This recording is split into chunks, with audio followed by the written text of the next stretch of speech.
Bah n'empêche qu'en attendant que tout de Harry Potter et tout, que si Ron il avait pas été là depuis le début, qu'il n'y aurait pas de Harry Potter. Tu rigoles là, je veux dire.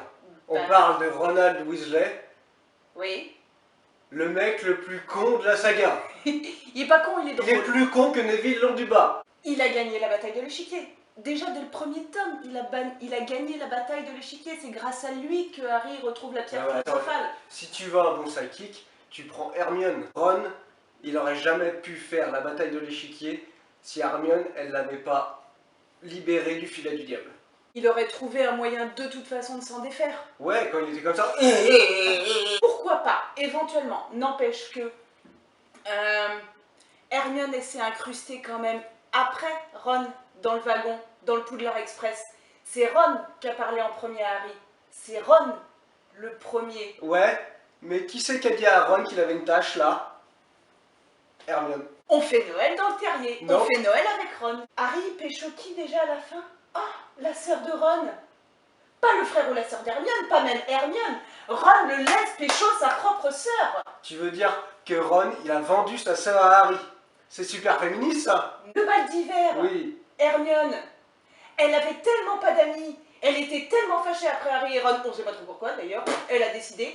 Elle n'a pas d'amis à Poudlard, elle a été obligée de chercher Victor Krum. Ben justement, pourquoi elle a choisi Victor Krum? Parce que Ronald pas d'amis. Parce que Ronald Weasley, c'est un tocard. Elle voulait pas aller au bal de l'hiver avec un tocard, forcément.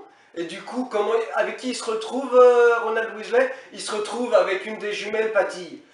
Parce que Harry, il a demandé aux deux jumelles. Il a pas pris d'initiative, Ron. Il a battu sa phobie des araignées pour aller avec Harry dans la forêt interdite. Deuxième livre. Qui est-ce qui va chercher Harry en voiture volante? Ron trouve toujours une solution. Hermione, dans le livre 3, grâce à son retourneur de temps, c'est quand même elle qui sauve la situation. Alors que Ron, qui fait quoi? Il est tranquillement en train de dormir à l'infirmerie. Monsieur Ronald Weasley, c'est quoi son animal de compagnie? C'est Peter Petit Gros. Ça veut dire que pendant, je sais plus combien d'années, 7 ans je crois, il avait un serviteur du Seigneur des Ténèbres lui-même en guise de compagnon. Fred et George ne veulent même pas donner la carte du maraudeur à leur propre frère. Oh, je suis triste, j'ai pas d'amis, on se moque tous de moi, j'allais me planquer dans les toilettes. Il a quand même foutu un coup de poing dans la gueule de Malfoy. Est-ce que Ronald Weasley a foutu un coup de poing dans la gueule de Malfoy? De toute façon, t'es rien qu'un anti-roux. Non. Non, je veux dire, j'ai des amis qui sont roux, j'adore les carottes. Hermione est nulle sur un balai. Des mauvaises décisions, tout le monde en prend. Regarde comment on Pas est Hermione arrivé là. Granger. Pas Hermione Granger. Cite-moi une mauvaise décision d'Hermione Granger, c'est bon, je te suis. Parce que Ronald Weasley, en termes de mauvaises décisions, c'est quand Il même arrive pas mal. toujours à se rattraper de ses erreurs. Alors, polynectar, bonne décision.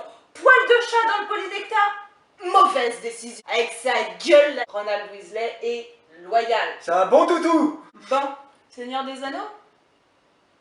Grave. De toute façon, c'est le Legolas le meilleur.